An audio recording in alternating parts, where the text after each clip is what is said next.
नमस्कार, crime news महाराष्ट्रामध्ये आपलं स्वागत आहे. फूड फेस्टिवलचे आयोजन केल्याने मुलांमध्ये व्यावसायिक ज्ञान वाढते. शफीक कॅप्टन. जीवनात अन्नाचे महत्त्व नाकारता येणार नाही. डॉक्टर शफीक चोपदार.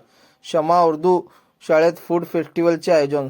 सोलापूर मजरेवाडी येथील शमा उर्दू स्कूल येथे फूड फेस्टिवलचे आयोजन करण्यात आले होते. यात गुलाबजामुन, दहीवडा, कस्टर्ड, भोपळ्याची खीर, पाणीपुरी, खिचडा, तहारी, बटाटा समोसा, अफेन नूडल्स, सँडविच, वडापाव इत्यादी 22 स्टॉल लावण्यात आले होते. यावेळी व्यासपीठावर अध्यक्षस्थानी कुलहिंद उर्दू कॉन्फरन्सचे खजिनदार शफीक कॅप्टन तर प्रमुख पाहुणे म्हणून सोशल महाविद्यालयाचे उर्दू विभाग प्रमुख doctor Mohammad Shafiq Chopdar, Rotary Club of Smart सिटीचे डायरेक्टर मोहम्मद इक्बाल, बागवान संस्थेचे अध्यक्ष अय्यूब अहमद नल्लामंदू आदी उपस्थित होते. प्रारंभी मुख्याध्यापक अबूबकर नल्लामंदू यांनी प्रास्ताविक करून शाळेचा वार्षिक अहवाल सादर केला. त्यानंतर सर्व मान्यवरांचा सत्कार करण्यात आला.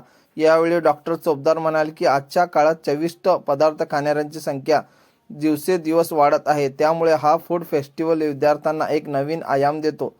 अध्यक्षीय भाषणात शफीक कॅप्टन म्हणाले, फूड फेस्टिवल हा केवळ वार्षिक उत्सव नाही, तर यामुळे विद्यार्थ्यांच्या स्थितीत लक्षणीय सुधारणा होते. या कार्यक्रमातून त्यांना प्रेरणा मिळते आणि त्यांना व्यावसायिक आणि व्यावहारिक ज्ञान मिळते.